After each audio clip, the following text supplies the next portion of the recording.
Komitmen memastikan HTI dan FPI terlarang jelas sangat menyakiti hati umat Islam. Karena semua juga paham HTI dan FPI adalah korban kezaliman rezim Jokowi. Pelarangan HTI dan FPI itu bagian dari perjuangan Nasdem selama bertahun-tahun, jauh sebelum kita deklarasikan Anies. Dan bukan hanya itu, ada banyak sekali keputusan-keputusan pemerintah Jokowi yang kita anggap baik dan kita akan teruskan pasti jelasnya. Kalau kita bicara tentang menegakkan negara hukum, rule of law, maka sesungguhnya justru pemulihan FPI adalah bagian dari rekonsiliasi seandainya Anies menjadi presiden.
Assalamualaikum warahmatullahi wabarakatuh. Sobat RH sekalian, jumpa lagi kita di channel yang keren ini. Keren cadas ya. Saya pakai polo shirt sekarang warna hitam. Dasar promosi ya. Ya sobat RH sekalian, ini menarik ya. Jadi tadi yang dipersoalkan statement kader Nasdem terkait dengan cawapres yang dianggap menyinggung AHY. Nah sekarang statement dari kader Nasdem yang dianggap menyinggung umat Islam, dalam tanda kutip umat Islamnya ya, karena kalau kita bicara umat Islam itu tentu banyak preferensinya, tapi paling tidak kita sebut begitu saja ya, karena ada satu pernyataan dari kader Nasdem yang menyebut bahwa kalau Anies Baswedan menjadi presiden, HTI dan FPI tetap dilarang. Nah, ini ada tanggapan dari seseorang ya yang tidak lain adalah lawyer atau pengacara atau penasihat hukum Bambang Tri Mulyono, Bambang Tri dan Gus Nur. Sobat sekalian, kita bacakan ya. Tak suka Anies didukung Nasdem, pengacara Gus Nur dan Bambang Tri, Nasdem perusak dan bodoh tak tahu hukum. Luar biasa pernyataannya ya. Oke, kita bacakan Warta Ekonomi. Warta Ekonomi Jakarta, pengacara Gus Nur Sugi dan Bambang Tri Ahmad Hosinuddin mengaku suara umat Islam yang selama ini solid mendukung Anies Baswedan kini telah dirusak oleh Nasdem. Pasalnya Nasdem belum bisa lepas dari partai pendukung penista agama. Dalam hal ini kaitannya di Pilkada 2017 saat itu Partai Besutan Surya Paloh mendukung Ahok. Terus terang di antara sebab preferensi politik umat Islam lebih condong kepada Anies Baswedan adalah karena Anies dekat dengan umat Islam dan pro arus perubahan. Namun sayang dukungan umat Islam, semangat arus perubahan itu telah dirusak oleh Partai Nasdem, kata Ahmad dalam pernyataannya. Ahmad mengutip pernyataan Wasekjen Nasdem Hermawi Taslim memastikan bahwa organisasi HTI dan FPI akan tetap terlarang jika Anies Baswedan terpilih menjadi presiden pada Pilpres 2024. Taslim bahkan mengatakan hal itu sudah menjadi komitmen bersama. Menurut Ahmad, sikap politik Nasdem ini telah mencederai umat Islam sekaligus hianat pada komitmen akan perubahan. Nasdem telah merusak kohesi sosial dan ikatan kesatuan pandangan politik umat Islam yang sebelumnya mendukung Nasdem yang mengusung Anies Baswedan. Menurutnya HTI dan FPI adalah ormas Islam bagian dari umat Islam. HTI dan FPI selama ini telah ada dan selalu membersamai umat Islam dalam setiap aktivitas dakwahnya. Komitmen memastikan HTI dan FPI terlarang jelas sangat menyakiti hati umat Islam. Karena semua juga paham HTI dan FPI adalah korban kezaliman rezim Jokowi. Tidak ada satupun kesalahan HTI maupun FPI. Justru rezimlah yang telah bertindak zalim pada HTI dan FPI, pungkasnya. Ia menyanggah pendapat Nasdem yang menyebut HTI dan FPI terlarang. Ini sangat jahat karena tidak ada satupun dasar hukum maupun putusan pengadilan yang menyatakan HTI dan atau FPI terlarang. Bisa juga hal ini mengonfirmasi kebodohan Nasdem yang tidak paham nomenklatur hukum. Kasihan jika politisi bodoh terus memimpin negeri ini. Semangat perubahan yang digaungkan Nasdem menjadi tidak bernilai karena Nasdem malah mempertahankan legasi kezaliman Jokowi. Mencabut BHP, Badan Hukum Publik HTI, dan tidak menerbitkan SKT FPI tanpa kesalahan adalah kezaliman dan malah akan terus dipertahankan. Bahkan lebih jauh, Nasdem memberikan garansi akan tetap mempertahankan keputusan zalim Jokowi. Di mana letak mau berubahnya? Sikap Nasdem ini tentu saja membuat umat Islam khawatir mau memilih Anies Baswedan sebagai capres. Alih-alih mau melakukan perubahan, umat Islam khawatir kelak Anies setelah menjadi presiden akan dikendalikan Nasdem yang mempertahankan kebijakan politik anti-Islam yang diwariskan oleh rezim Jokowi, pungkasnya. Oke, Sobat RH sekalian, itu dari pendapat Ahmad Hozainuddin. Ya. Jadi Sobat RH sekalian, ini ngeri-ngeri sedap ya. Saya tidak tahu harus komentar dari mana. Tapi yang paling penting tadi sudah kita dengarkan pemimpin adil ya. Jadi pemimpin adil itu akan membawa mata air kebaikan, tapi yang zalim itu akan menenggelamkan umat manusia dengan kezalimannya. Nah, kita mau jadi pemimpin adil atau mau pemimpin zalim? Itu soalnya ya. Hal yang menarik ya untuk kita cermati Sobat Era sekalian. Tidak mudah tentunya menghandle soal ini. Perlu kedewasaan dan juga ngapain pula Nasdem namanya Taslim lagi mengeluarkan pernyataan yang menurut saya tidak produktif saat ini. Jadi saya setuju dengan Ahmad Hozainuddin, HTI dan FPI adalah korban dari rezim saat ini. Saya setuju organisasi itu dihukum kalau seandainya dia membuat kesalahan. Tapi kalau dia tidak bikin kesalahan apapun, hanya karena persepsi misalnya, maka itu zalim. Tidak ada due process of law. Makanya kalau you can check it ya, in 2017 salah seorang pakar hukum yang menolak adanya Perpu Ormas adalah Refli Harun. Karena saya melihat Perpu Ormas itu tidak demokratis karena itu bisa membubarkan organisasi tanpa due process of law dengan teori contrario actus. Padahal hukum administrasi tidak boleh mengalahkan hak asasi manusia. Kebebasan berserikat dan berkumpul itu adalah hak asasi manusia. Sementara mencabut SKT, tidak memperpanjang badan hukum dan lain sebagainya, itu adalah tindakan administratif. Tindakan administratif itu bisa dilakukan kalau ada proses pengadilan yang substantif sifatnya. Jadi tidak bisa mendahului hak asasi manusia karena kebebasan berserikat dan berkumpul itu dijamin konstitusi dan tidak ada bukti misalnya FPI dan HTI itu akan mengganti ideologi Pancasila dan lain sebagainya.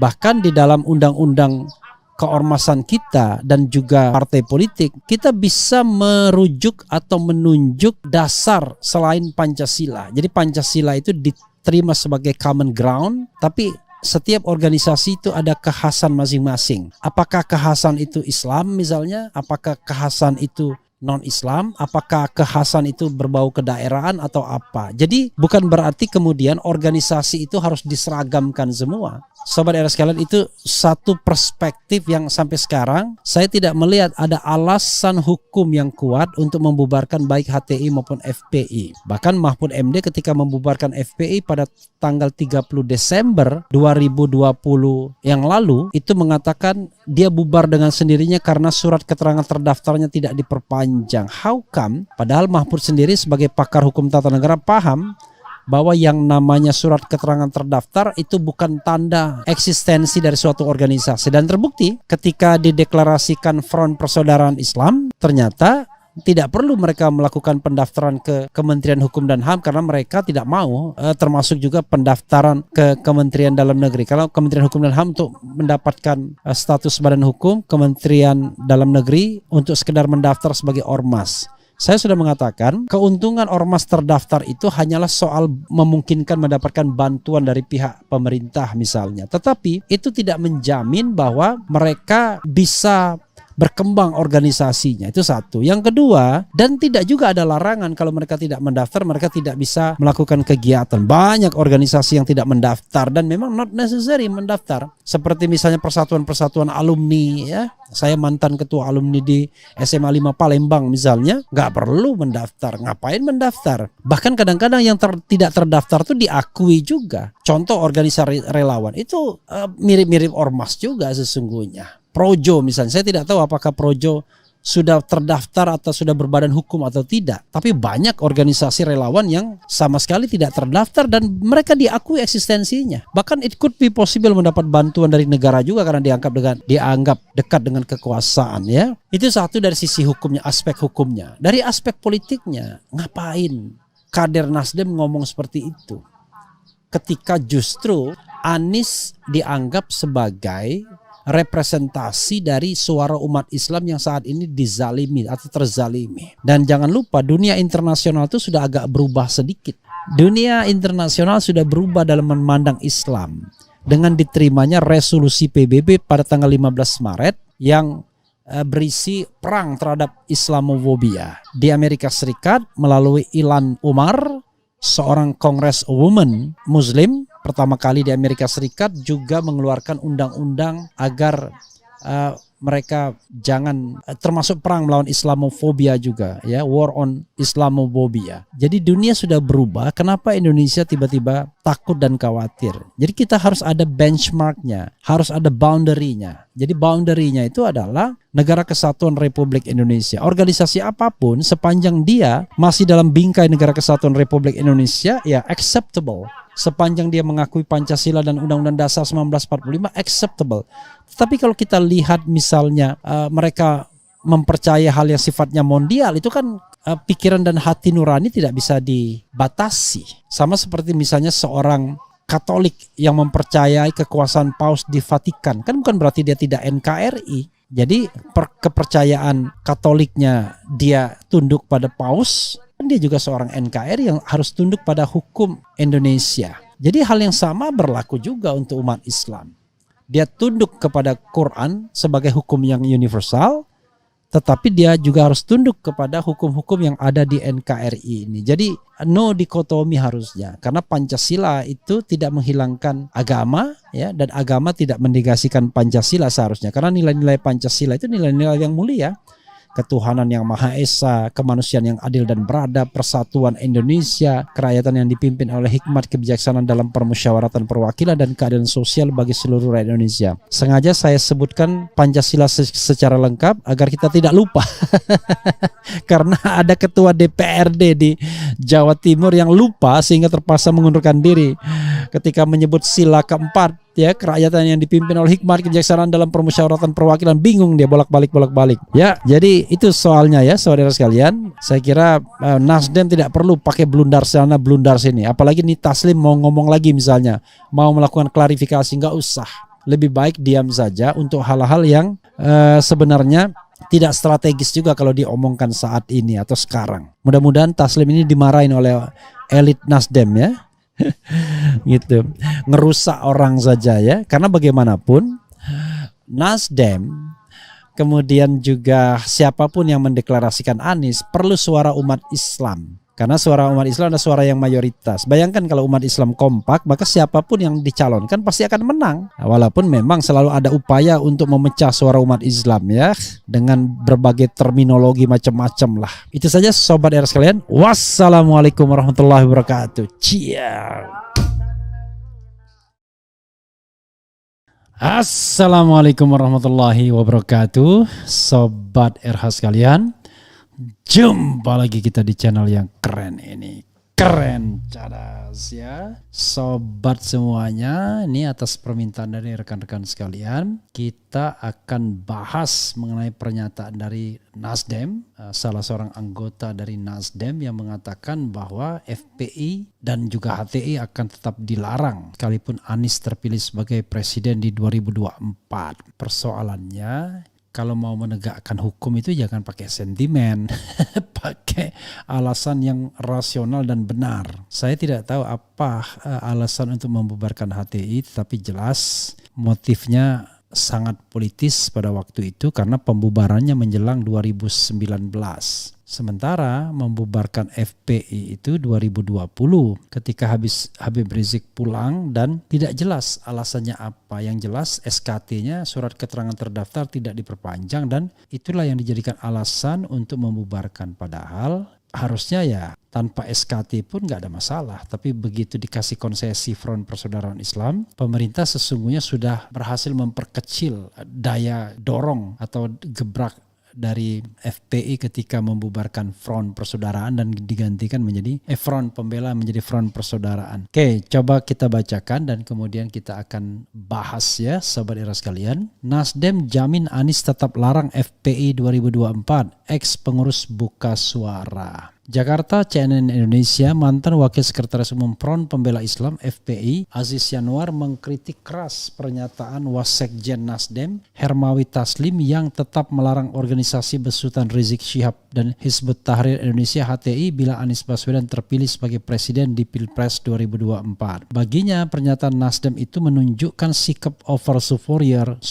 terhadap sesama anak bangsa sendiri. Suka berhalusinasi dan over superior terkadang down to earth supposed to be. Belum berkuasa sepenuhnya sudah sedemikian rupa kelakuannya. Berubahlah, kata Aziz kepada CNN Indonesia. Aziz lantas mempertanyakan bagaimana Nasdem ingin mewujudkan visi restorasi Indonesia bila masih memiliki mental inlander. Ia menilai prinsip restorasi Indonesia yang dipegang Nasdem seharusnya dapat bermanfaat bagi warga Indonesia, seperti memulangkan tenaga kerja asing, menyetop utang negara hingga tak melakukan kriminalisasi terhadap ulama. Bukan sebaliknya, malah menunjukkan sikap superior kepada sesama anak bangsa sendiri. Kalau cuma over superior sama sesama anak bangsa mah kurang jauh berarti mainnya, kata Aziz. Terpisah, mantan juru bicara Hizbut Tahrir Indonesia HTI Ismail Yusanto enggan untuk merespons pernyataan Nasdem tersebut. No comment lah, kata Ismail. Wasekjen Nasdem Hermawi Taslim memastikan organisasi yang telah dilarang oleh pemerintah akan tetap terlarang jika Anies Baswedan terpilih menjadi presiden pada Pilpres 2024. Baginya, keputusan itu sudah menjadi komitmen bersama. Kalau tentang FPI dan HTI dan segala macam itu kan sudah komitmen kita bersama. Jangan pun Anies, orang lain pun yang menjadi menteri, yang jadi presiden, Nasdem akan pasang badan supaya organisasi-organisasi terlarang itu tetap dilarang, kata Taslim dikutip Detik. Taslim mengatakan Nasdem memberikan garansi akan tetap melarang organisasi terlarang itu. Dia menyebut keputusan itu akan tetap dipertahankan. Taslim menambahkan bahwa pelarangan HTI dan FPI adalah bagian dari perjuangan Nasdem. Luar biasa ya. Nasdem juga akan meneruskan program Presiden Jokowi yang dianggap baik. Pelarangan HTI dan FPI itu bagian dari perjuangan Nasdem selama bertahun-tahun, jauh sebelum kita deklarasikan Anies. Dan bukan hanya itu, ada banyak sekali keputusan-keputusan pemerintah Jokowi yang kita anggap baik dan kita akan teruskan pasti jelasnya. Ya, Sobat RH sekalian, ini menarik ya. Kadang-kadang orang bicaranya tidak bicara menjadi negara hukum, tapi yang dibicarakan sentimen hukum ya. Kalau untuk HTI saya skip dulu karena saya belum punya record, lupa saya apa alasan HTI dibubarkan. Karena itu pembubarannya sebelum pemilu 2019. Tapi FPI saya ikuti betul bahwa kalau menurut Mahfud MD karena SKT-nya tidak diperpanjang, surat keterangan terdaftar. Tidak ada langkah atau melakukan tindak kriminalitas sehingga FPI dilarang. Jadi Sobat Era sekalian, orang bicara organisasi ini dilarang. Oh, dilarang karena apa? Gak jelas. Apakah karena dia terlibat terorisme? Apakah dia terlibat kriminalitas? Bahkan anggotanya yang justru dibunuh. Justru Habib Riziknya yang dikriminalisasi bersama anggota FPI lainnya. Ada menantunya, kemudian ada beberapa mereka yang melakukan atau mengerjakan acara peringatan Maulid Nabi. Jadi gak jelas. Karena itu kalau kita bicara tentang menegakkan negara hukum, rule of law, maka sesungguhnya justru pemulihan FPI adalah bagian dari rekonsiliasi seandainya Anies menjadi presiden. Dan apa salahnya FPI itu, saya juga heran ya. Jauh lebih berbahaya ex-PKI dibandingkan FPI yang sudah punya track record melakukan bantuan-bantuan. Kalau misalnya ada masa lalu FPI suka melanggar hukum dan lain sebagainya, itu sudah ada konsekuensinya. Lalu apa bedanya dengan partai-partai politik yang pengurus-pengurusnya melakukan tindak pidana korupsi? Toh tidak pernah ada imajinasi untuk membubarkannya. Jadi kalau kesalahan itu dilakukan oleh individu, maka individunya yang dihukum, organisasinya jangan. Dan ketika FPI dibubarkan kan tidak ada kesalahan apapun. Mahfud MD sebagai katakanlah otak hukumnya terhadap pembubaran tersebut hanya mengatakan karena SKT-nya, surat keterangan terdaftarnya itu tidak diperpanjang. Padahal semua orang tahu itu bukan alasan untuk memberhentikan organisasi atau melarang organisasi. Makanya ketika FPI mendeklarasikan lagi sebagai Front Persaudaraan Islam dan tanpa mendaftar di Kementerian Dalam Negeri, ya Mahfud cepat-cepat menyambutnya dan tidak melarangnya. Kenapa? Karena misi untuk membubarkan FPI sudah selesai. Jadi itu caranya untuk memperlemah. Jadi sahabat era sekalian, sekali lagi ya kita tertawa saja kalau misalnya tiba-tiba orang semangat sekali untuk melarang FPI tanpa kita tahu apa salahnya. Makanya jangan heran ya seorang non muslim seperti Ariel Herianto pun dia objektif dengan mengatakan bahwa dulu di masa pemerintahan Orde Baru organisasi-organisasi itu dibubarkan dan kita sepakat mengatakan pemerintahan itu adalah pemerintahan yang otoriter. Tapi sekarang ketika ada pembubaran HTI tanpa due process of law, kita mengatakan otoriternya di mana? Bahkan aktivis-aktivis demokrasi lebay dengan mengungkapkan bahaya FPI itu ya. Jadi kalau kita ngomong tentang dengan Habib Rizik ya, ngomong tentang orang-orang FPI, yakinlah mereka justru punya jiwa Pancasilais. Habib Rizik bahkan membuat S2-nya, tesis S2-nya tentang Pancasila. Jadi kalau kita orang berbeda pendapat, misalnya keras kritiknya, bukan berarti kemudian dia bisa diperlakukan secara tidak demokratis. Ini negara hukum dan negara demokrasi, a constitutional demokrasi. Karena itu tindakan-tindakan penguasa itu harus didasarkan pada dua prinsip itu, yaitu prinsip negara hukum rule of law dan prinsip demokrasi atau kedaulatan rakyat. Jadi tidak boleh seenaknya saja membubarkan organisasi tanpa adanya sebuah proses hukum yang memadai, tanpa adanya putusan hukum yang memadai. Itu soalnya sobat era sekalian ya. Ya sobat era sekalian, itu saja ya. Dan mudah-mudahan apa yang kita bahas ini bermanfaat. Sekali lagi, prinsip negara kita adalah negara hukum, rule of law, dan negara demokrasi atau kedaulatan rakyat yang menjelma menjadi a constitutional democracy. Segala tindakan pemerintah harus didasarkan pada hukum dan konstitusi. Jadi tidak boleh semena-mena hanya mendasarkan pada kuat-kuatan karena kekuasaan. Terakhir silakan ya kalau mau pesan kaos keren cadas. Ada polo shirt, ada t-shirt, ada jaket juga ya. Jaketnya sudah di display ya. Jadi sobat era sekalian dan juga ada produk-produk lainnya ya. Itu saja sobat era sekalian. Wassalamualaikum warahmatullahi wabarakatuh. Ciao.